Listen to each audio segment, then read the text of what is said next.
देशाच्या ग्रामीण भागात विमा घेण्यात मोठी वाढ झाली आहे। त्यात 25.6% मोटर इन्शुरन्स मध्ये आणि 60% वाढ लाईफ इन्शुरन्स मध्ये झाली आहे। तर एसएमई विमा क्षेत्रात 112% वाढ झाली आहे। ही वाढ का झाली तर यूपीआयचा विस्तार, डिजिटल व्यवहार, स्थानिक भाषेतील ऍप्स, कंपन्यांनी वाढवलेलं नेटवर्क आणि आर्थिक नियोजनाबद्दल वाढलेली जागरूकता ही त्याची कारणे। ग्रामीण भागात 2022-23 मध्ये 58%, 2023-24 मध्ये 60% आणि 2024-25 मध्ये 62% विमा व्यवसाय वाढलाय।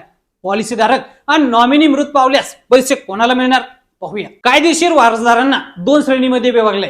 पहिल्या श्रेणीत एक वर्ग, यात कायदेशीर वारस पत्नी, मुलगा किंवा मुलगी असते आणि हे वारस मृत पावल्यास त्यांचे नात किंवा नातू दावा करू शकतात। कायदेशीर वारस कोणीही नसेल तर वर्ग 2 कायदेशीर वारसांचा विचार करतात। त्यात वडील, भाऊ, बहीण, पुतणी, भाची यांचा समावेश होतो।